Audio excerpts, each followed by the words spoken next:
ভারতীয় বুদ্ধিভিত্তিক সাম্রাজ্যবাদী রাষ্ট্র অলিখিতভাবে শেখ মুজিবকে রাষ্ট্রের ক্ষমতায় বসিয়েছিল। কোন নিয়মতান্ত্রিকতার বাইরে গিয়ে তিনি রাষ্ট্রপতি হয়েছেন। উনি এক নায়কতন্ত্র কায়েম করেছেন, বাকশাল প্রতিষ্ঠা করেছেন।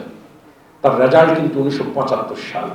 একইভাবে তার বংশধর বাংলাদেশে ভারতীয় সাম্রাজ্যবাদের বুদ্ধি নিয়ে এবং সাপোর্ট নিয়ে বাংলাদেশের 15.5 বছর যে অবিচার, অন্যায় এবং অত্যাচার চালিয়েছিল এদেশের জাতীয়তাবাদের বিরুদ্ধে, এদেশের মুসলিম চিন্তার বিরুদ্ধে, এদেশের ইসলামিক গণজাগরণের বিরুদ্ধে, সে ফ্যাসিস্ট আওয়ামী লীগ সরকার বিদায় নিয়েছে জুলাই আগস্টে।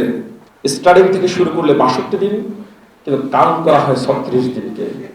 এই যে বাংলাদেশ থেকে বিদায় নিয়েছে ফ্যাসিস্ট আওয়ামী লীগ, এটি শুধু ছাত্র, ঢাকা বিশ্ববিদ্যালয় সহ বাংলাদেশের মেধাবী বিশ্ববিদ্যালয়, উন্নত মানে সবচেয়ে প্রভাবশালী বিশ্ববিদ্যালয়গুলোর শুধু ছাত্রছাত্রীদের আন্দোলনের মধ্যে দিয়ে না, বিএনপি জামাত সহকারে বাংলাদেশের মূল রাজনৈতিক দলগুলো দীর্ঘমেয়াদী রাজনৈতিক চর্চা এবং আন্দোলনের ভিতরে দিয়ে যে কাফেলা তৈরি হয়েছিল, যে আন্দোলন তৈরি হয়েছিল, তীরে এসে তরি যে বারবার ডুবেছিল, সেই তরিকে শুধু ছাত্ররা পাড়ে উঠিয়েছিল।